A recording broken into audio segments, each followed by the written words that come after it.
정환님, 지금 뭐 하세요? 아니 제가 2020년도에 연말정산을 너무 늦게 해가지고 이번 2021년부터는 쉽고 빠르게 하려고 준비하고 있어요 제가. 근데 21년도에 연말정산에 대한 내용이 변동되었다고 하던데.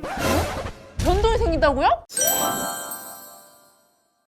안녕하세요. 내 집 마련에 조금이라도 도움이 되는 부동산 또는 재테크 정보를 소개하는 코너 집저테크 김경아입니다. 장민욱 소장님 안녕하세요. 네, 안녕하세요. 장민욱입니다. 21년도에도 역시 새롭고 좋은 내용, 알찬 내용으로 여러분께 열심히 설명드리도록 하겠습니다.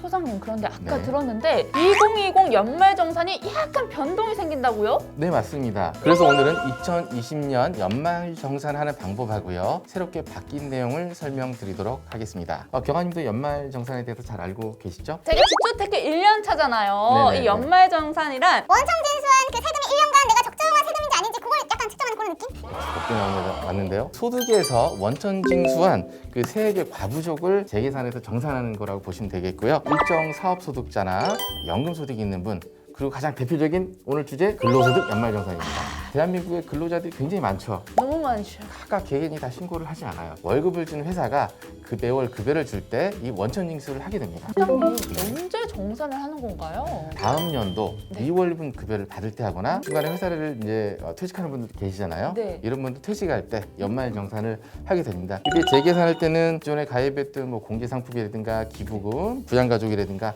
어떤 공제나 감면 혜택을 통해서 정확히 재계산을 하게 됩니다. 아니 그런데 누구는 연말정산하고 돈을 받고 누구는 흔히 왜? 토해낸다고 하잖아요. 네, 맞습니다. 돈을 수만 먹고 하는 게 아니죠. 그렇죠. 세금을 더 많이 내신 분들은 환급을 받게 되죠. 적게 냈다면 추가 납부를 하셔야 돼요. 결국 연말정산은 네. 이 소득과 세금이 가장 큰 부분을 차지하네요. 네, 맞습니다. 이 누진세율을 또 적용하기 때문에요. 네. 소득 금액이 많으면 많을수록 과세 표준이 또 올라가요.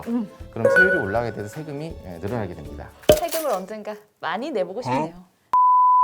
중요한 거 하나 용어만 좀 정리해 드릴게요. 네. 소득하고 소득 금액하고 차이를 구분하시겠어요? 몰라 알 수가 없어. 이 소득은 우리 총 수입이라고 보시면 돼요. 총 수입에서 필요 경비를 공제하면 이게 소득 금액, 금액자가 붙게 돼요. 근로소득에 적용해 보면은 우리가 이제 총 급여액 있잖아요. 비과세 항목을 공제한 건데 여기에서 근로소득 공제를 공제하면 근로소득 금액이 붙습니다. 그래서 근로소득 금액이 되고요. 소득공제를 많이 해서 차감한 양이 많을수록 네. 세금이 감소하게 됩니다.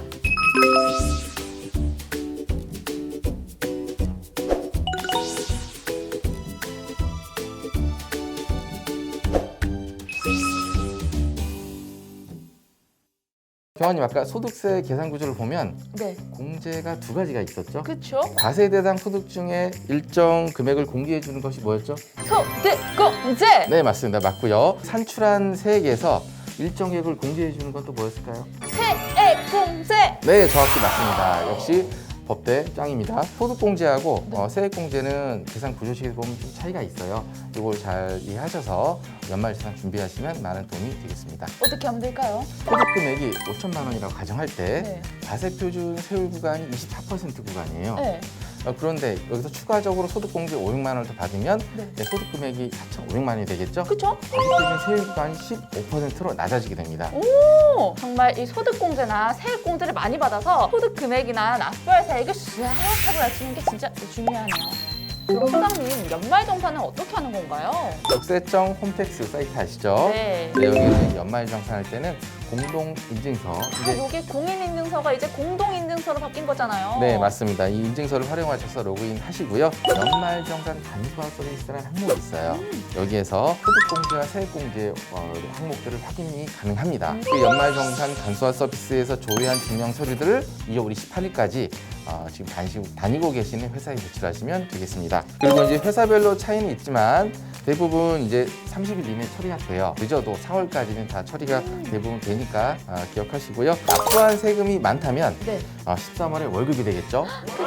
그런데 부족하다면 네. 13월에 폭탄이 되겠습니다. 이거 지금 폭탄 드린 거예요? 알겠습니다. 네.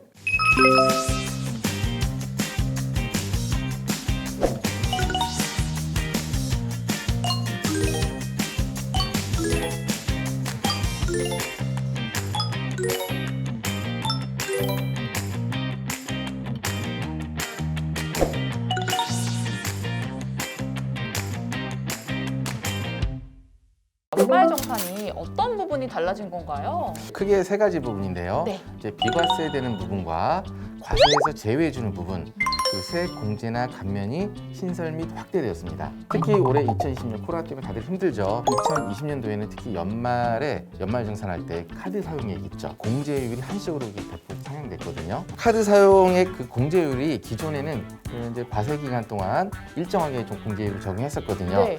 그런데 2020년 연말정산에서는 월별로 이 차등 적용하게 됩니다. 차등 적용이요? 차등 적용을 하게 됩니다. 네. 3월에서 7월을 제외한 나머지 월은 같고요. 네. 코로나가 우리 한참 유행하던 이제 3월 달 있죠. 그렇죠. 네, 이때는 공제율을 2배로 올렸고요. 4월에서 7월까지는 카드 사용 종류에 관계없이 네. 카드로 사용한 모든 분야의 지출액에 대해서 단일 적용 80% 공제율을 적용합니다. 아니 80%요? 네, 종류 무관 80% 고정 공제율로 적용되게 됩니다. 공제계의 플렉스라고 보시면 되겠습니다. 플렉스. 플렉스. 여러분!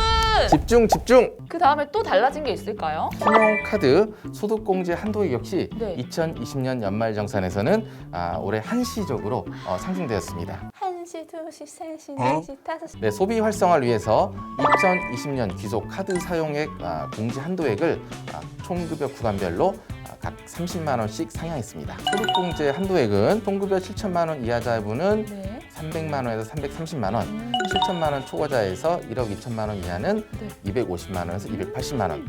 그리고 이제 1억 2천만 원 초과자분에 대해서는 200만 원에서 230만 원까지 각각 상향했습니다. 되게 어려운 내용인 줄 알았는데 네. 수담님께서 말씀해 주시니까 이해가 아주 쉽게 쏙쏙쏙 되네요. 네, 2021년도에도 저만 믿으세요. 믿습니다.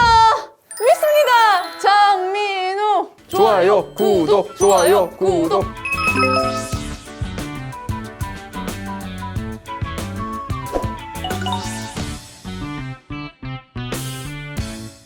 자, 그리고 다음 내용은 세액공제와 그 감면 요건 확대 내용인데요. 흔히 하는 또 세액공제 항목에는 여러 가지가 있죠. 연금저축이라든가 교육비, 의료비, 월세 세액 공제 많이 있고요. 이거 다 제가 내는 것들인데요? 네, 그 특정 요건을 충족하거나 네. 어떤 특수한 목적을 위해서 산출세액에서 차감을 해주는 내용입니다. 그 내국인 인력 국내에 복귀 시에는 네. 5년간 근로소득세를 무려 50%나 감면을 해주고요. 중소기업 취업자 감면 대상 업종을 네. 예술, 스포츠, 여가 관련 서비스업 등으로 확대했고 소득세 감면을 최대 150만 원까지로 확대했습니다. 경력 단절 여성에 대해서 이제 결혼이나 자녀 교육 등의 세액 감면 사유를 추가해줬어요. 네.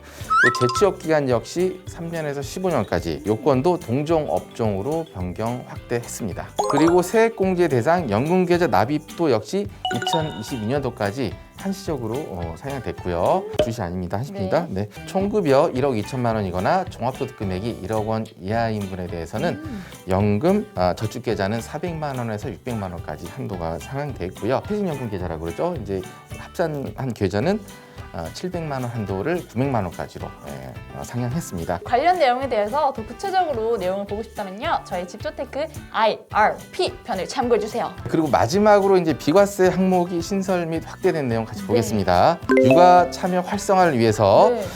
배우자 출산 휴가 때 나오는 급여 있죠. 이 부분은 2020년 연말 정산부터는 비과세 항목으로 이제 비과세 근로소득에 해당하게 됩니다. 여러분 2020년 1월 1일 발생 소득분부터 적용되니까 이것도 참고해 주세요. 또한 그 야간 근로 수당 등이 비과세 되시는 그 생산직 근로자분의 총 급여 기준이 네. 2,500만 원에서 3,000만 원까지로 상향 조정되었고요. 벤처기업 소속 임직원분들 있죠. 네. 스탁옵션 행사 이익에 대해서는 2,000만 원에서 3,000만 원까지로 비과세 한도가 확대되었습니다. 정말 연말정산이 13월에 월급이라는 말이 있는 것처럼 꼼꼼하게 잘 준비하면 선물 같은 머니가 될 수 있겠어요. 네, 맞습니다.